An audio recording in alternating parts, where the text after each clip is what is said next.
بیٹیاں تو سانجھی ہوتی ہیں تو بہو کیا بیٹی نہیں ہوتی؟ السلام علیکم ناظرین، LSN نیوز کے ساتھ میں ہوں آپ کی میزبان طیبہ فراز۔ لوگ کہتے ہیں رشتہ اپنوں میں کریں، اپنا مارے گا بھی تو چھاؤں میں ڈالے گا۔ یہاں تو چھاؤں میں بھی نہیں ڈالا گیا۔ ڈسکا کے نوحی گاؤں میں سسرال والوں نے 7 ماہ کی حاملہ بہو کو صرف قتل نہیں کیا بلکہ اس کے جسم کے ٹکڑے ٹکڑے کر 2 بوریوں میں بند کر کے اس کی لاش نہر میں پھینک دی۔ سر دھڑ سے الگ کر کے اس کو چولہے پر اس وقت تک جلایا جب تک اس کے نقوش گوشت کی بوٹی نہیں بن گئے۔ اس کے بعد سر کو الگ مقام پر پھینک دیا تاکہ ملے تو بھی شناخت نہ ہو سکے۔ اور یہ سب لڑکی کی سگی خالہ ساسیں اور 2 سگی خالہ زاد بہنوں نندوں نے کیا۔ باپ 2 دن سے بیٹی کے نمبر پر کال کر رہا تھا مگر نمبر بند تھا۔ وہ بیٹی کے سسرال چلا آیا اور پوچھا زارا کہاں ہے؟ فون بند ہے اس کا، جبکہ زارا کا 2 سال کا بیٹا گھر میں موجود تھا۔ ساس اور نندوں نے بتایا 2 دن پہلے رات کو کسی آشنا کے ساتھ بھاگ گئی، موبائل بھی ساتھ لے گئی۔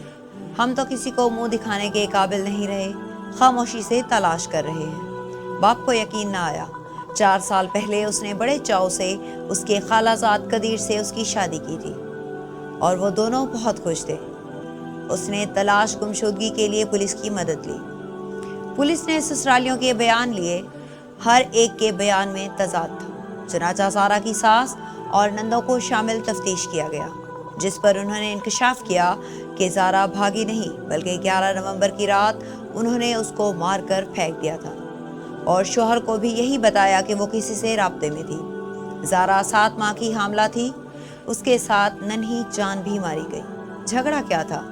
وہی ساس بہو کی ازلی چپکلش اور نند بھابھی کا بیر۔ زارا کی 5 نندیں تھیں اور قدیر ان کا اکلوتا بھائی، اور انہوں نے خود زارا کا رشتہ مانگا اور اپنے ہاتھوں سے رخصت کر کے گھر لائے۔ جھگڑا پیسے کا تھا۔ ان کا خیال تھا ان کا بیٹا سارا خرچ بہو کے ہاتھ رکھتا ہے جبکہ اسے سب کچھ ماں بہنوں کو دینا چاہیے، وہ خود زارا کو دیں۔